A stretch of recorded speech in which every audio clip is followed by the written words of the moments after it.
في سؤاشان horta waan salaamay kulligiin Ramadan Kareem baa ina leeyahay سؤاشان waxay timid فيديو baa jira aan soo galiyay oo ahaa yani jawaab mid xildhibaan Libnaaniya oo ka hadlay Soomaaliya horta I don't know Soomaalida badankood oo Carabaha مثلا arkin ama joogin waxyaalo waxa jirta Carabta isla taqaan ay yimkin Soomaalida kala Carabiga ku aqoon ama ay ku dhalan ama joogi jireen ma garanayaan soo ay hadda inii sheegaya waxa jirta kelmad Soomaaliya sida u burburtay 90yadii ilaa hadda ay isticmaalaan Carabta TV-yadooda waxay yiraahdaan as-sawmala yani wax baa la Soomaaliyeynaya iyaga marka badankood waxa isticmaali jiray tabaqada siyaasiga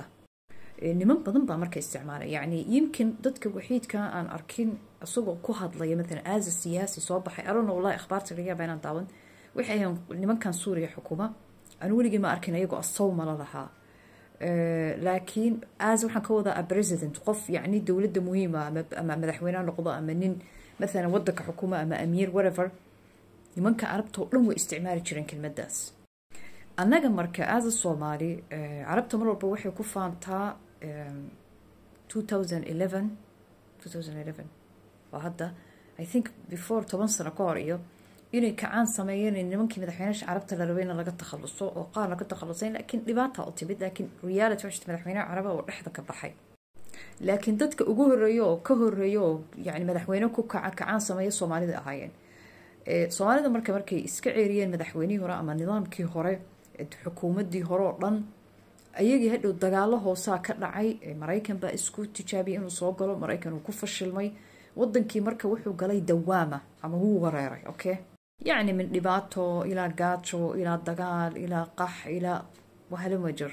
ayaga marka TV-yada Carabta علشان sida loogu kicin nimankan qaar waxay sameeyeen jireen horta filimo Soomaalida muxuu ahaa lagu liidayo ama waxay naga bixinayaan bad example oo beena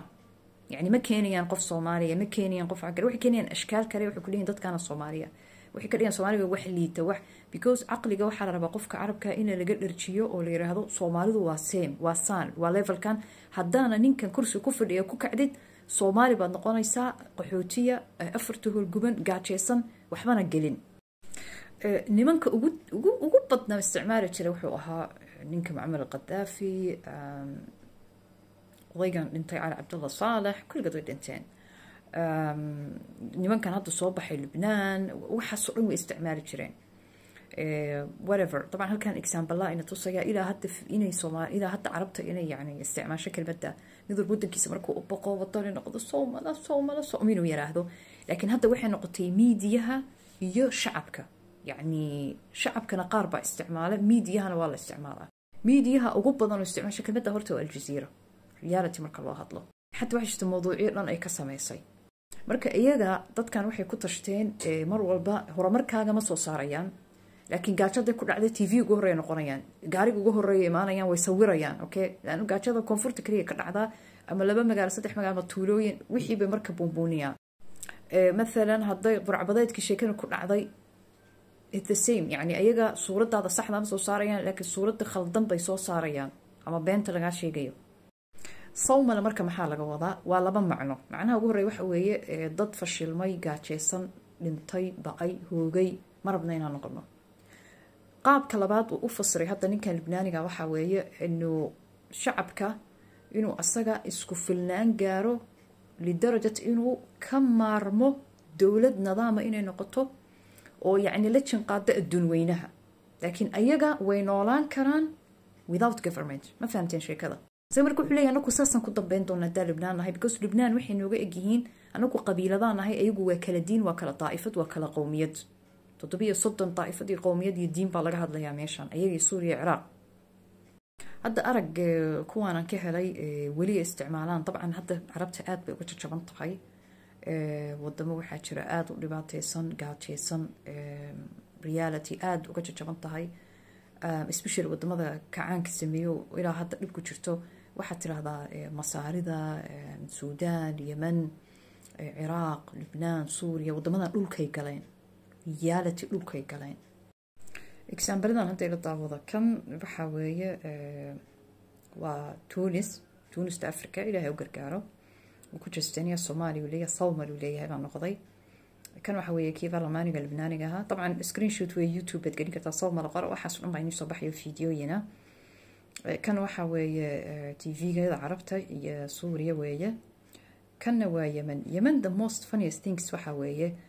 horta carabtu kala duwan yihiin mid as a siyaasi kaliya oo qadla laakiin shacabku ma aaminsana kelmadaas midna wuxuu sameeyaa yani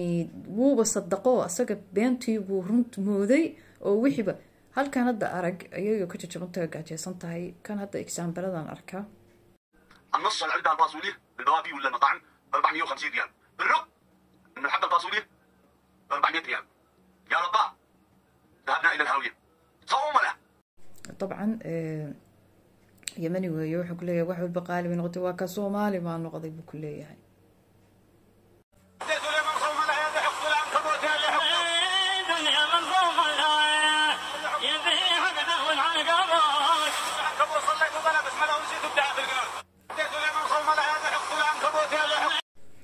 فيديو قدام بيجينا waxa weeye saaxiibayaal waxay basabeen gabay baa laga tirshay yani Soomaaliya dhulkeeni gabay bay u tiriyay uu qeylinaya dad baa la soo aruuriyay طبعا carabta kale على فكرة marxaladaas ma gaarto carabta kale intay soo baxaan carnaval intay noo dhigaan halkaas inay aaminaan ma dhacdo laakiin للاسف الشديد انا حتى سبرايز بيقول نقطه انه سيرجيك سمينه waa arkay يعني أنا هذا مركز السودان تأركي الصورة وحميديها هي سياسة كريه كأقطعي قف عادي أنتو صبح ما أركن ساو هالطية I don't know بس أنا هو سبرايز بيقول نقطة قلدان درس كأنه هاي إنه قبايا بنا قترشين وهذا first time أنا ذا ورنا ريال بعنا هاي قبايا بنا لو تريه مركز صاحب يال أي وصاصي كوضان طبعا أنكم مركز يعني قلبيت كإيمانه ريالتي مركز شيء dad qaarkiis taariikhada wayna garanayaan tan labaad ayadu ma ku mashquulsana yani waxa laga yaabaa siyaasiyan waxyaalo waxay ka hadlaan laakiin shacabka kugu mashquulsan because nolol bay haystaan kuwan laakiin bad example ku arkay because nolol ma haystaan noloshii marka waxay rabaan shacabkii been inay u sheegaan labada xabo hartay inay yaraahdaan saasan ku noqonayna asaga mas'uuliyad ma qaadi karo siyaasiga carabka ah marka wuxuu leeyahay saasoo kala noqonaysaan wadani buu iska dhigaya asagana waa asaga wadankii xadayna aslan ama absan wadankiisii xaraashay galbeedka for example hadda kelmadda sawmala gaalada sawmala ma taqaan badankood kelmadda inuu noo isticmaalaan waxa weeye haddaad gelisan hadda kor xalaqad baan ka sameeyay Somalia syndrome wuxuu ku dhacay askartii Mareykanka markii muqdisho askartooda u soo dirsatay iyagoo askarta u xoog badan adduunka uga waxba sameyn jiray okay oo aljeesh alladii la yuqlab bay u baxsheen waligood la yani guldaro ku dhicin ama la jabin markaas Mareykanka White House-kii dadkaas samaystay kelmadda wax iraahdeen waxa ku dhacay Somalia syndrome marka syndrome waxa weeye siyaasadii Mareykanka dhan ba isbedeshay ilaa hadda min waagaas ilaa hadda wax horta 18 sano dagaal may galinkii ugu horeeyay direen Afghanistan bay ahayd number 2 dagaal face to face may gelin oo Soomaaliya ugu dambeeyay because mar baan heebada inay ka dhacdo sida Soomaaliya oo kale number 3 shirkado oo dagaala oo calool shaqaysta bay geeyeen wadamada ku soo duuleen oo askartooda direct ma ahayn administration buu ahaa yani wadan dhan power leh baa siyaasadii Soomaalidu siyaasadii oo dhan dagaalka ka bedeshay horta gaaladu saasi ku arkaan reality marka la yiraahdo mar walbana ani waxa u arkaa galbeedka xaqiraadan hoose ma yaqaanaan laakiin qofkan arabka because asagu waxyaalo badan buu arkaa waxyaalo badan waxa jirta uu fahamsaneen xoogaa ilbaxnimada ku yar xoogaa waa dad dambeeya marka saasi ku arkaya laakiin intooda ilbaxda ah reality way ogyihiin Soomaalidu example-dan ay sameeyeen inay ahayn okay xuluulna insha Allah marba ka hadli doona si ugu hortagi karnaa as a Somali nation oo social media ku jira ama xataa dadka ku jira sidee ugu hortagi karnaa ina bad example kaas aan burburino because the bad example wuxuu ku burburaya social media just okay